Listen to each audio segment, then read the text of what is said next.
നമസ്കാരം, ഞാൻ മൃണാൾ. ഇത് സേലം ടൗണിലുള്ള ശ്രീ പരാശക്തി റെസ്റ്റോറൻ്റ് ആണ്. ഉച്ച സമയം ഞങ്ങൾ ബാംഗ്ലൂർ പോകുന്ന വഴിയാണ്. ബാംഗ്ലൂർക്ക് എന്തിനാ പോകുന്നതെന്ന് ചോദിച്ചാൽ, ലോകത്തിൽ ഇന്നുള്ള ഏറ്റവും മനോഹരമായി യാത്ര ചെയ്യാൻ പറ്റുന്ന വിമാനമാണ് എയർബസ് A350-900. അത് എയർ ഇന്ത്യ കുറേ എണ്ണം വാങ്ങുകയാണ്. പുതിയ ബിസിനസ് ക്ലാസ്സും എക്കോണമി ക്ലാസ്സിലേക്കുള്ള സൗകര്യങ്ങളെന്ന് പറഞ്ഞാൽ ഹെഡ് റെസ്റ്റൊക്കെ കിഡിലാണ്, സൂപ്പർ ഗുഡ്, വേൾഡ് ക്ലാസ്. അതുപോലെ പ്രീമിയം എക്കോണമി എന്ന് പറഞ്ഞൊരു ക്ലാസ് വരികയാണ്. എക്കോണമീനേക്കാളും കുറച്ച് കാശ് കൂടുതൽ, പക്ഷേ ബിസിനസ് ക്ലാസ്സിൻ്റെ കൈൻഡ് ഓഫ് കുറച്ച് ഫീച്ചേഴ്സ് കിട്ടും. ബിസിനസ് ക്ലാസ് എന്ന് പറഞ്ഞാൽ ട്രൂലി സ്വീറ്റാണ്. അടച്ച് വെക്കാൻ പറ്റുന്ന മുറി വിത്ത് ഫ്ലാറ്റ് ബെഡ്, വലിയ എൻ്റർടൈൻമെൻറ്റ് സിസ്റ്റം, അതിലേക്കൊക്കെ നമുക്ക് പോവാം. എയർ ഇന്ത്യയുടെ ഫസ്റ്റ് ഫ്ലൈറ്റാണ്, അത് കയറാനാണ് ഞാൻ പോകുന്നത്. ഇപ്പോൾ ഭക്ഷണം കഴിക്കാം.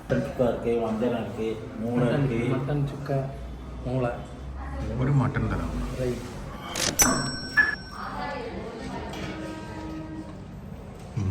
சிக்கன் குழம்பு, மட்டன் குழம்பு, சிக்கன் பள்ளிப்பள்ளி. அப்புறம் உണ്ടെങ്കിൽ தരാൻ പറയും. அப்பளம் இருக்கா?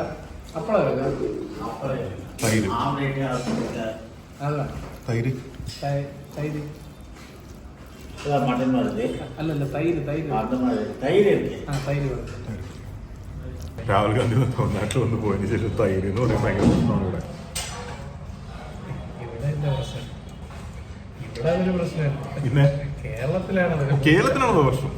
കഴിക്കണേ ഇപ്പം കഴിച്ചോ, പിന്നെ കിട്ടൂല. നസീബേ, ഈ ഹംഗ്രി മൃണാളിൻ്റെ കംപ്ലീറ്റ് ചുമതല നിൽക്കല്ലേ? മൃണാൾ എന്നുള്ള പേര് അതിനകത്തുണ്ടല്ലോ.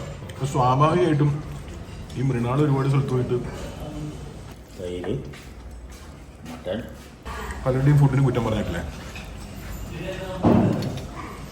അപ്പം അതിനെ നീ എങ്ങനെ നേരിടാൻ ഉദ്ദേശിക്കുന്നു? ആൾക്കാരൊന്നും നിന്റെ ഫുഡിന് കുറ്റം പറയില്ല.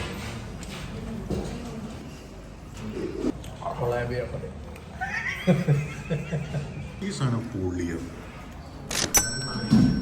എന്തിനു ചൂടാ? കിട്ടില്ല മട്ടൻ.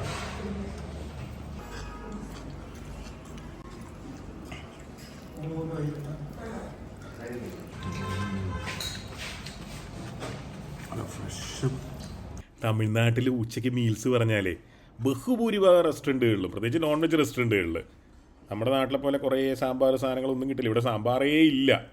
ഇതുപോലത്തെ 2-3 കുളമ്പുകൾ കിട്ടും. പിന്നെ രസവും മോരും ഉണ്ടാവും. അതിന് നമുക്ക് പൈസ കൊടുത്ത് മേടിക്കാം.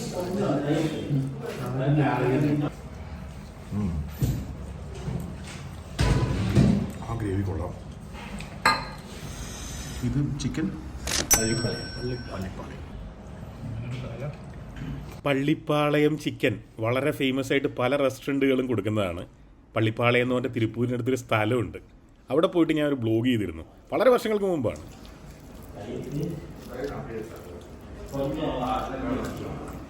ബിരിയാണി എങ്ങനെയുണ്ട്?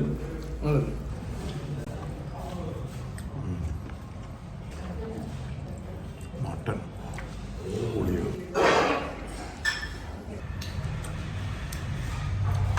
നല്ല അച്ചാറ്. താങ്ക്സ്.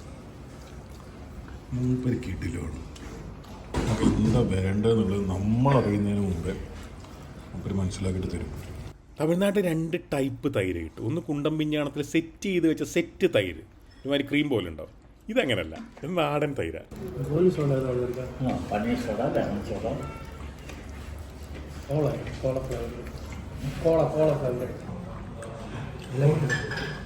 ലെമൺ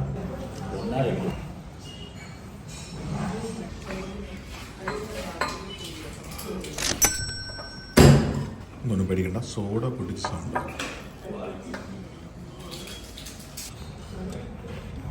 റൈസും ആ ചിക്കൻ 65ഉം മട്ടൺ. അതാണ് അതിൻ്റെ വീട്ടിലേക്ക് പോകുമ്പോൾ.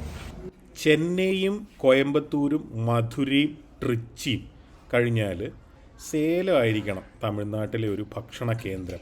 ഡിണ്ടിഗലൊക്കെ ഉണ്ട്.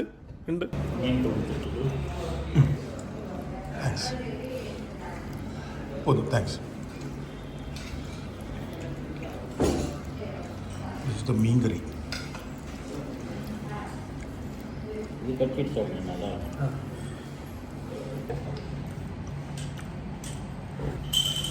നമ്മുടെ നാട്ടിലെ പോലെ പാവ മീൻ കറിയല്ല തമിഴ്നാട്ടിൽ. നല്ല ആരടാ നീക്കുന്ന മീൻ കറിയാണ്. മസാല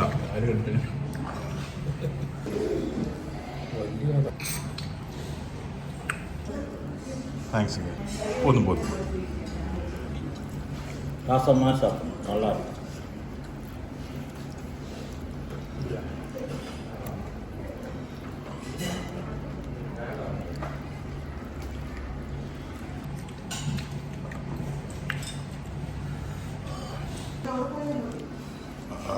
താങ്ക്സ്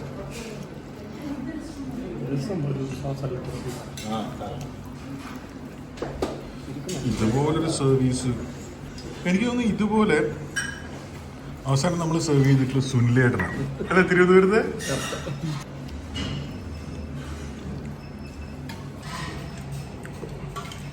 കിടിലൻ രസം ബ്രില്യൻ്റ് സോ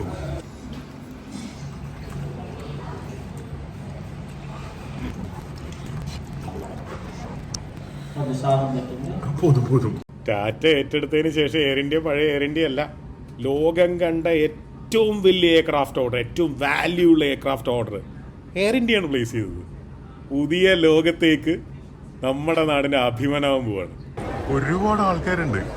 ഉത്സവം പോലത്തെ പരിപാടിയാണ്. എനിക്ക് 2 ചോയ്സ് ഉണ്ട്. രാമക്ഷേത്ര ഉദ്ഘാടനത്തിന് പോവാം, ഫസ്റ്റ് എയർക്രാഫ്റ്റ് ഫ്ലൈയും ചെയ്യാം. എന്തായാലും നമ്മളിതാണ് തിരഞ്ഞെടുത്തത്. ഞാൻ മാത്രമൊന്നുമല്ല, മലയാളികൾ ഒരുപാട് പേര് വണ്ടിയും വെള്ളവും പിടിച്ചിട്ട് വന്നിട്ടുണ്ട്. ഇതേ പോണ ഒരാള്, വേറെയും 3 പേരെ ഞാൻ ലോഞ്ചിൽ കണ്ടു. ഭ്രാന്താണല്ലേ. ചെറുതായിട്ട് എനിക്കൊരു ക്യാമറമാനെ കിട്ടി, അത് ഫ്രീ ആയിട്ട്. ജനുവരി 22 നേരത്തെ ഞാൻ രാമക്ഷേത്രത്തിൻ്റെ കാര്യം പറഞ്ഞു. അന്നാണ് ഇന്ത്യ കണ്ട വളരെ പ്രോഗ്രസീവ് ആയിട്ടുള്ളൊരു കാര്യം നടന്നത്. എയർ ഇന്ത്യയുടെ പുതിയ എയർക്രാഫ്റ്റിൻ്റെ ആദ്യത്തെ ഫ്ലൈറ്റ്. പുറകോട്ടടിക്കുന്ന വേറൊരു കാര്യം നടന്നത് രാമക്ഷേത്രത്തിൻ്റെ ഉദ്ഘാടനം. നമ്മുടെ ചോയ്സാണ് നമ്മളിവിടെ പോകണമെന്നുള്ളത്. ആ മനുഷ്യൻ നമ്മളെ വളരെ സീരിയസാണ്, ക്യാമറയൊക്കെ ഉണ്ട് കയ്യിൽ. ഇവിടെ യൂണിഫോമും എല്ലാം മാറി. വളരെ വലിയ വ്യക്തികൾക്ക് ഭക്ഷണമല്ല, എന്താ പറയുക, വസ്ത്രം ഉണ്ടാക്കി കൊടുക്കുന്ന ആളായിട്ടുള്ള മനീഷ് മൽഹോത്രയാണ് എയർ ഇന്ത്യയുടെ യൂണിഫോംസ് ഡിസൈൻ ചെയ്തിട്ടുള്ളത്. എയർ ഇന്ത്യയുടെ പഴയ യൂണിഫോം എന്നൊക്കെ പറയുന്നത് ആളുകൾക്ക് നോക്കി ചിരിക്കാനുള്ളൊരു സംഭവമായി മാറിയിരുന്നു എന്ന് പറയുന്നതിൽ തെറ്റുണ്ടാവില്ലായിരിക്കും. പക്ഷേ ഇപ്പോൾ ഇറ്റ് ഈസ് വേൾഡ് ക്ലാസ്. ഇന്ത്യയുടെ ഹെറിറ്റേജ്, ഇന്ത്യയുടെ എല്ലാ ഗുണങ്ങളും നിലനിർത്തിക്കൊണ്ട് തന്നെ it is world class.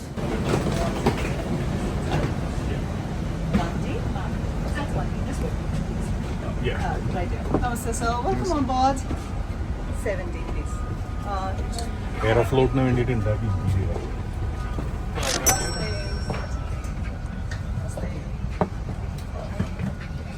It's proper business class. Usually നമ്മൾ 787 കാണുന്ന പോലെയല്ല, അത് എക്കോണമിക് ക്ലാസ്സിൽ നിന്ന് ഊതി ഉറപ്പിച്ചതാണ്. പക്ഷേ ദിസ് ഇസ് എൻറ്റയർലി ഡിഫറെൻറ്റ്. ഇത് ആക്ച്വലി എയർ ഇന്ത്യയുടെ പുതിയ ഇൻറ്റീരിയർ അല്ല, ഇത് എയറോഫ്ലോട്ടിന് വേണ്ടി ഉണ്ടാക്കിയതാണ്. എയറോഫ്ലോട്ട് റഷ്യൻ എയർലൈനാണ്. എയറോഫ്ലോട്ട് ഓർഡർ ചെയ്ത എയർക്രാഫ്റ്റുകൾ 6 എണ്ണം എയർബസിൻ്റെ കയ്യിൽ ഡെലിവറി ചെയ്യാനുണ്ടായിരുന്നു. പക്ഷേ റഷ്യ യുക്രൈനായിട്ട് യുദ്ധം ചെയ്യുന്നതുകൊണ്ട് യൂറോപ്യൻ യൂണിയൻ റഷ്യയുടെ മുകളിൽ ഒരു സാങ്ഷൻ വെച്ചിട്ടുണ്ടായിരുന്നു, ഒരു ഉപരോധം. അത് കാരണം എയർബസിന് ആ എയർക്രാഫ്റ്റുകൾ എയറോഫ്ലോട്ടിന് സെല് ചെയ്യാൻ പറ്റില്ല. എയർ ഇന്ത്യ ചാടി വീണിട്ട് വാങ്ങിച്ചതാണ്. എന്നെ കൊണ്ടുപോയ മനുഷ്യനാണ് ഈ നിൽക്കുന്നത്. അങ്ങേരും ബ്ലോഗറാണ്, എൻ്റെ ഇപ്പുറത്തിരിക്കുന്ന ആളും ബ്ലോഗറാണ്. എല്ലാവരും എന്നെ പോലെ ഭ്രാന്തുള്ള വേറെ 3 ആൾക്കാർ, ഇവരും കേരളത്തിൽ നിന്ന് വന്നത്. ഈ മനുഷ്യനാണോ വണ്ണയിലുള്ളത്?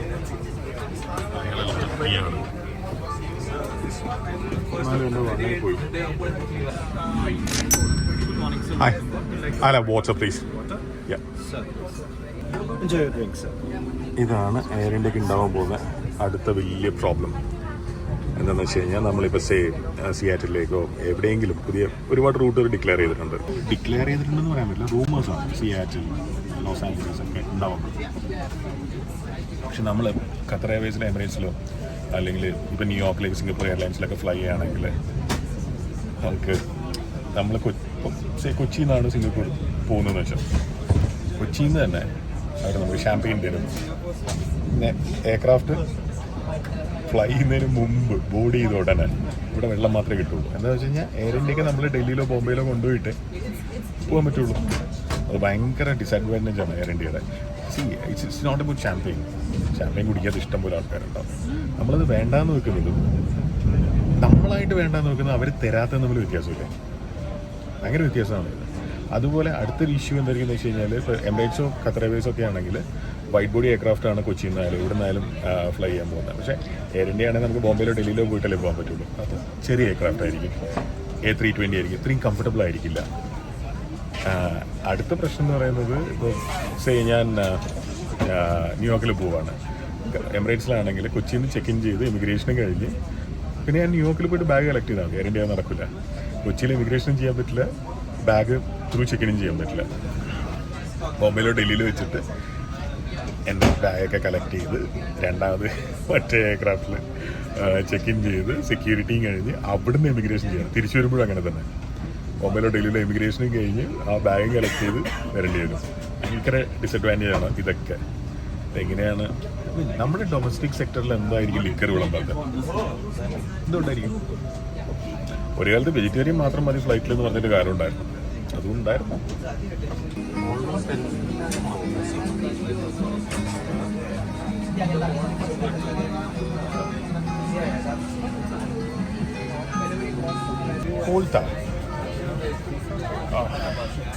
അയ്യോ, രാവിലെ എഴുന്നേറ്റ് ശീലമില്ലാത്ത ആൾക്കാരെ സംബന്ധിച്ചിടത്തോളം ഒരു വലിയ കാര്യമാണ്. ഉറക്കം കുറച്ച് പോയി കിട്ടും. കൂൾ പ്ലഞ്ച് എന്ന് കേട്ടിട്ടില്ലേ? അതായത് നല്ല തണുത്ത ഐസ് പോലെ തണുത്ത വെള്ളത്തിൽ രാവിലെ എഴുന്നേറ്റ ഉടനെ ഇറങ്ങിക്കിടക്കുന്ന ആൾക്കാർ, ഒരുപാട് ആൾക്കാർ അങ്ങനെ ചെയ്യാറുണ്ട്. കുഞ്ചാക്കോ ബോബൻ എന്നോട് പറഞ്ഞിട്ടുണ്ട്, തണുത്ത വെള്ളത്തിൽ മാത്രമേ ഞാൻ കുളിക്കുള്ളൂ. ഐസ് പോലത്തെ തണുത്ത വെള്ളമായിരിക്കില്ല, ഇത് തണുത്ത വെള്ളം. അത് തണുത്ത വെള്ളം അല്ലെങ്കിൽ ആ കൂൾ പ്ലഞ്ച് എന്ന് പറയുന്ന സംഭവം ഭയങ്കര നല്ലതാണ് ബോഡിക്ക്. നമുക്ക് പിന്നെ ബോഡിയൊക്കെ പൊറോട്ടയും ബീഫും തിന്നാനുള്ളൊരു സംഭവം മാത്രമാണല്ലോ. ഒരു കിടിലൻ സ്റ്റോറേജ് ഉണ്ട്, സൂപ്പർ.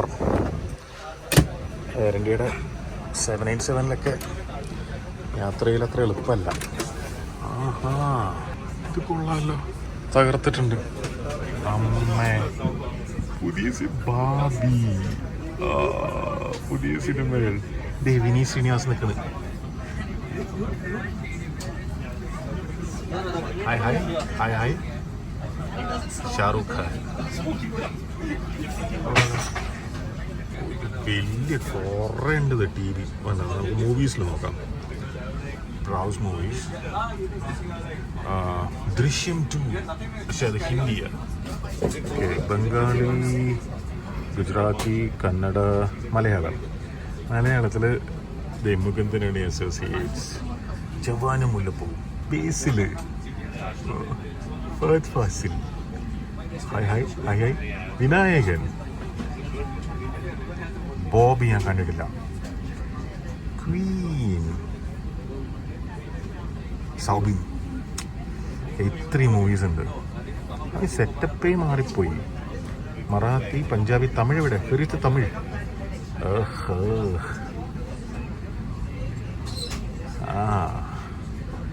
സിനിമയൊക്കെ സെറ്റപ്പായി മോനെ, പഴയ കളിയല്ല. ഓ, ഇത് കുറേ ഉണ്ടല്ലോടോ. അമ്മേ, കഷ്ടപ്പാട് തന്നെ മൊത്തം നോക്കല്. Captain Vishal Giram is in command today, and assisting him in the flight deck is Captain Nano. और सामान्य रूप से സേഫ്റ്റി ബ്രീഫിംഗ് വേൾഡ് ക്ലാസ് അല്ല, ഇത് ബ്രിട്ടീഷ് എയർവേസിൻ്റെ സേഫ്റ്റി ബ്രീഫിംഗ് ആണ്. അത് അവരൊരു ഭയങ്കര ഇൻട്രസ്റ്റിംഗ് ആയിട്ട് കാണാൻ പറ്റുന്ന ഒരു വീഡിയോ ആയിട്ടാണ് ചെയ്തിട്ടുള്ളത്. ഞാൻ കഴിഞ്ഞ തവണ 4 ഫ്ലൈറ്റ് എനിക്ക് ഒരുമിച്ച് എടുക്കേണ്ടി വന്നിട്ടുണ്ടായിരുന്നു ബ്രിട്ടീഷ് എയർവേസിൻ്റെ. 4 തവണയും ഞാനത് ഭയങ്കര കൗതുകത്തോടെ കണ്ടു. Must be placed under the seat in front of you. Or carefully above in an overhead locker, so it doesn't block any aisles or exits. Oh, sorry. Please check your seatbelts fasten securely and warn whenever the signs are on. If the cabin air supply fails, oxygen will be provided. Air India മിക്കവാറും അങ്ങനത്തെ ഒരു വീഡിയോയിൽ work ചെയ്യുന്നുണ്ടാവും. കാരണം air ഇന്ത്യയുടെ white body എയർക്രാഫ്റ്റിലെല്ലാം screens ഉണ്ട്. പുതിയതായിട്ട് വരുന്ന 321-ലും എല്ലാത്തിലും സ്ക്രീൻസ് ഉണ്ടാകാൻ സാധ്യതയുണ്ട്. കാരണം വിസ്താരയുടെ 321-ൽ സ്ക്രീൻസ് ഉണ്ട്. വിസ്താര എയർ ഇന്ത്യ ഒരേ കമ്പനിയുടെ ആണല്ലോ. പിന്നെ മാത്രമല്ല, ഇവിടെയുള്ള സേഫ്റ്റി കാർഡ് കണ്ടാൽ അത് നല്ല നല്ല രസത്തിൽ റീഡിസൈൻ ചെയ്തിട്ടുണ്ട്. ഇതൊക്കെ വരും. അലൈൻമെൻറ്റ് ശരിയല്ല, സസ്പെൻഷൻ പ്രശ്നമെന്നാണ് തോന്നണത്. കണ്ടോ, ടയർ ഇങ്ങോട്ട് തന്നെ ഉണ്ടോ. 1000 കോടി രൂപയുടെ വിമാനം പറത്തുന്ന പൈലറ്റിനെ ഒന്നും അറിയാത്ത ഒരാൾ ഇവിടെ നിന്ന് ജഡ്ജ് ചെയ്യണം. कृपया ध्यान दीजिए। അവളെ കൊണ്ട് വലിയ ഉപദ്രവമായല്ലോ. यदि आप चाहें ऊपर लगी रीडिंग लाइट का उपयोग कर सकते हैं। धन्यवाद। ഈ ബ്രിട്ടീഷ് എയർവേസിൽ ഫ്ലൈ ചെയ്യുമ്പോൾ ഏറ്റവും വലിയ ഗുണം എന്ന് വെച്ച് കഴിഞ്ഞാൽ ഈ കുരിശ് ഒരു ഭാഷയിൽ കേട്ടാൽ മതി, ഇംഗ്ലീഷിൽ മാത്രം. പക്ഷെ ഇപ്പം രണ്ടിലും കേൾക്കണ്ടേ, ഇത്രയും സമയം പോവില്ലേ? Making A turn 09R. ഈ ക്യാമറയിൽ റെഡായിട്ട് കാണുന്ന സംഭവങ്ങൾ ഈ ക്യാമറയിൽ വയലറ്റ് ആയിട്ടാണ് കാണുന്നത്. എൻജിൻ നോക്ക്, സീബ്ര ക്രോസിംഗ് ആണ് ഇവിടെയും. ഇവിടെ ആരാ മുറിച്ച് കിടക്കുന്നത്? ആക്ച്വലി ഇത് റൺവേയുടെ അറ്റാണ്. കോക്പിറ്റിലിരിക്കുകയായിരുന്നു, അത് നമുക്ക് കൃത്യമായിട്ട് കാണാൻ പറ്റിയ.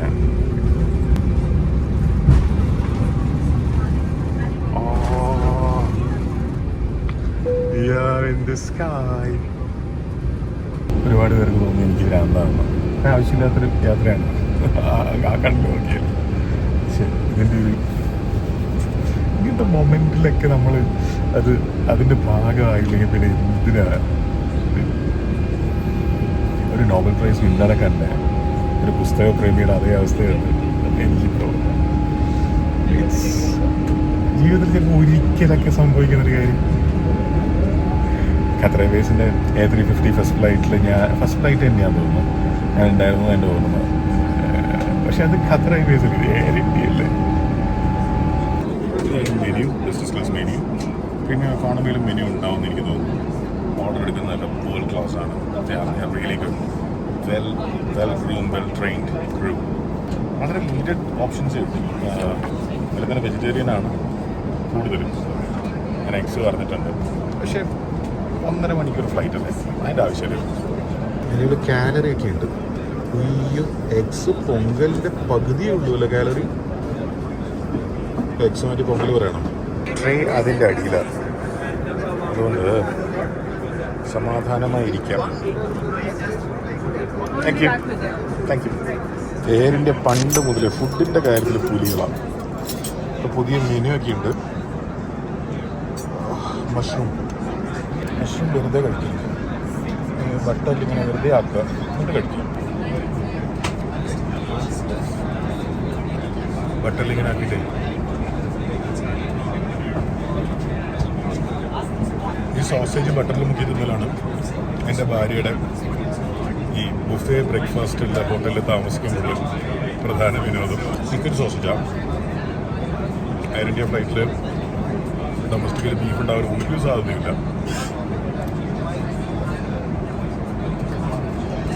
ഈ എഗ്ഗൊക്കെയുള്ള ബ്രേക്ക്ഫാസ്റ്റ് പൊങ്കലിൻ്റെ കാലറിയുടെ പകുതിയേ ഉള്ളൂ. കാലറി കണ്ടിട്ട് നോക്കിക്കഴിഞ്ഞാൽ നമ്മൾ പലപ്പോഴും ഞെട്ടിപ്പോകും. നമ്മൾ വിചാരിക്കുന്ന പോലെ അല്ല. നമ്മൾ ഒരുപാട് കാലറി ഉണ്ട് എന്ന് വിചാരിക്കുന്ന പല ഭക്ഷണങ്ങളിലാണ് കുറവ്. ഇപ്പോൾ വിമാനം കുലുങ്ങുന്നുണ്ടല്ലോ, സ്ലൈറ്റ് ടർബുലൻസ്. ആ തക്കാളി से निवेदन है कि अपने स्थान पर ही बैठे रहें और सीट बेल्ट बांध लें. Your attention please, all guests are requested to please remain seated and fasten their seat belts. Thank you. Super. വിമാനം കുലുങ്ങിയത് എനിക്ക് മാത്രമല്ല പൈലറ്റിനും മനസ്സിലായി. വാട്ട ടേസ്റ്റ് അല്ല ടേസ്റ്റ്. ഒരു ഇറ്റാലിയൻ റെസ്റ്റോറൻറ്റിൽ പോയിട്ട് ടൊമാറ്റോ കഴിക്കുന്ന പോലെ ഉണ്ട്. ഏറ്റവും ക്വാളിറ്റിയുള്ള ടൊമാറ്റോ ഞാൻ കണ്ടിട്ടില്ല ഇറ്റാലിയൻ റെസ്റ്റോറൻറ്റിൽ. Italian restaurant not the point. It's really good. Croissant. Fruit.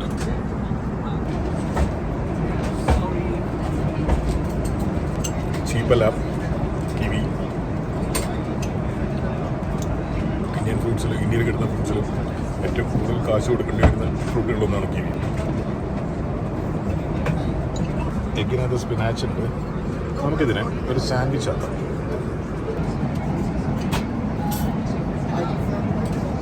മഷ്റൂമാണ് star of the show with തക്കാളി.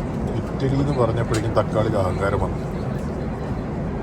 അല്ലെങ്കിൽ ഇറ്റലിക്കാർക്ക് അഹങ്കാരം ലക്ഷം കൂടുതലാണ്. ഇറ്റലിക്കാർക്ക് അഹങ്കാരം കൂടുതലാണെന്നല്ല പറയുന്നത്. Very proud for their food. എനിക്ക് അവരുടെ ഫുഡ് കഴിക്കേണ്ട രീതികളൊക്കെ ഉണ്ട്. ഒക്കെ മാറ്റി വേറെ ആൾ ചെയ്യുന്ന കാണുമ്പോഴല്ലോ സൈക്കിള.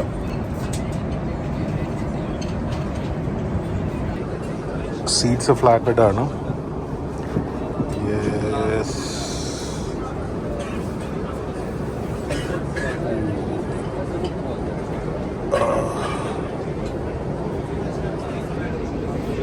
കൊച്ചിയിൽ നിന്ന് എപ്പോഴാണാവോ സിംഗപ്പൂരും ഓസ്ട്രേലിയയും ജപ്പാനും ചൈനയും യൂറോപ്പും അമേരിക്കയൊക്കെ എയർ ഇന്ത്യ തുടങ്ങാം direct. Europe of course flight ഉണ്ട് കൊച്ചിയിൽ നിന്ന് ലണ്ടൻ ഗാറ്റ്വിക്കിലേക്ക്. ആഴ്ചയിൽ 3-4 ഉണ്ട്. 787 ബോംബെ പോയി ഡൽഹി പോയി പോണ്ടി വരുന്നതാണ് പ്രശ്നം. അങ്ങനെ വെച്ച് നോക്കുമ്പോൾ ബാക്കിയുള്ള എയർലൈനുകൾ എത്രയോ ഭേദമാവും. കാരണം അവരുടെ എയർപോർട്ട്സ് ബെറ്ററാണ്. നമ്മുടെ ബോംബെ എയർപോർട്ടും ഡൽഹി എയർപോർട്ടൊക്കെ എയർ ഇന്ത്യയുടെ ലോഞ്ചുകളും എയർ ഇന്ത്യയെ സംബന്ധിച്ചിടത്തോളം വലിയൊരു ഇഷ്യൂ ആയിരിക്കും ഈ എയർപോർട്ടുകളിൽ. നമ്മൾ ഖത്തർ എയർവേസിൻ്റെയൊക്കെ ലോഞ്ചുകൾ എക്സ്ട്രാ ഓർഡിനറിയാണ്. സിംഗപ്പൂരിൻ്റെ അതെ. ഞാൻ ഏത് എയർപോർട്ടിലാണ് സിംഗപ്പൂർ എയർലൈൻസിൻ്റെ ഒരു എക്സ്ക്ലൂസീവ് ലോഞ്ചിൽ പോയിട്ട്, അത് സിംഗപ്പൂരല്ല വേറെ ഏതൊരു രാജ്യത്താണ്, ഞെട്ടിപ്പോയി. എയർ ഇന്ത്യക്ക് ലോഞ്ചസ് ഉണ്ട്, ലണ്ടനിലുണ്ട്, ന്യൂയോർക്കിലുണ്ട്, ഒക്കെ ഉണ്ട്. പക്ഷെ എന്നാലും ഒക്കെ ഭയങ്കര ഔട്ട്ഡേറ്റഡ് ആയിക്കൊണ്ടിരിക്കുകയാണ്. ഔട്ട്ഡേറ്റഡ് ആയി നന്നാകണം. ഓൾമോസ്റ്റ് നമ്മൾ ബോംബെയിലെത്തി. ഫ്ലൈറ്റ് ലാൻഡ് ചെയ്യാൻ പോവാണ്. ലാൻഡിങ് ഗിയേഴ്സൊക്കെ താഴ്ന്ന് കിടക്കുകയാണ്. ബോംബെ എയർപോർട്ടിൽ ലാൻഡ് ചെയ്യുമ്പോഴും ടേക്ക് ഓഫ് ചെയ്യുമ്പോഴും എപ്പോഴും വേദനിപ്പിക്കുന്ന കാഴ്ചയാണ് അതിന് ചുറ്റുമുള്ള ചേരികൾ. ഈ അമ്പലം പണിയാനൊക്കെ ചിലവാക്കുന്ന പൈസയുടെ ഒരു ഫ്രാക്ഷൻ ചിലവാക്കിയിട്ട് ഇവരെ രക്ഷിക്കണമെന്നൊന്നും ഇത്രയും കാലമായിട്ട് ആർക്കും തോന്നാത്തത് എന്താണാവോ. എന്തായാലും ഫസ്റ്റ് ഫ്ലൈറ്റിൽ ബോംബെയിൽ ഒന്ന് ടച്ച് ഡൗൺ ചെയ്യാൻ പോവുകയാണ്. എയർ ഇന്ത്യ ബട്ടറി ലാൻഡിങ്ങിന് പേര് കേട്ട എയർലൈനാണ്. നമ്മൾ ലാൻഡ് ചെയ്യുന്നത് അറിയ പോലുമില്ല. യൂട്യൂബിൽ നോക്കി കാണാം ഒരുപാട് ലാൻഡിങ്. പക്ഷെ ഇന്ന് അത്ര ബട്ടറി ആയിരുന്നില്ല. ചെറുതായിട്ട് അതിൻ്റെ ഇടയിൽ 1-2 കല്ലുകൾ ഉണ്ടായിരുന്നു തോന്നുന്നു. मुंबई के छत्रपति शिवाजी महाराज अंतर्राष्ट्रीय हवाई अड्डे में आप सभी का स्वागत है. सभी अतिथियों से निवेदन है सीट बेल्ट संकेत बंद किए जाने पर. എൻ്റെ യാത്ര ഇവിടെ അവസാനിക്കുന്നില്ല. ഈ വിമാനം തിരിച്ച് ചെന്നൈക്ക് പോവാണ്. ചെന്നൈയിൽ നിന്ന് പിന്നെ അത് ബാംഗ്ലൂരേക്ക് പോകും, ബാംഗ്ലൂരിൽ നിന്ന് ഹൈദരാബാദിന് പോകും, ഹൈദരാബാദിൽ നിന്ന് വേറെ സ്ഥലത്ത് പോകും. പക്ഷെ ഞാൻ ചെന്നൈയിലേക്കും കൂടിയുണ്ട്. കാരണം നേരത്തെ എൻ്റെ കൂടി ഉണ്ടായിരുന്ന ആൾക്കാരില്ലേ, ഒരു ബാംഗ്ലൂർ എയർപോർട്ടിൽ എന്നെ ഡ്രോപ്പ് ചെയ്തിട്ട് ചെന്നൈയിലേക്ക് ഡ്രൈവ് ചെയ്തുകൊണ്ടിരിക്കുകയാണ് ഇപ്പം ഞാൻ അവരെ വിളിച്ചു. അവർ 2 മണിക്കൂർ കഴിയുമ്പോൾ ചെന്നൈയിലെത്തും. ഞാനും 2 മണിക്കൂർ കഴിയുമ്പോൾ ചെന്നൈയിലെത്തും. ഞാൻ വിമാനം ഇറങ്ങി ആ കാറിൽ കയറി എനിക്ക് തിരിച്ച് കൊച്ചിക്ക് പോകണം. ഈ ഫ്ലൈറ്റിൽ കയറാൻ വേണ്ടി മാത്രം ഇങ്ങനൊരു കാര്യം ചെയ്തതാണ്. പ്രാന്താണെന്ന് തോന്നുമായിരിക്കും. ആക്ച്വലി തോന്നലല്ല, യഥാർത്ഥത്തിൽ പ്രാന്താണ്.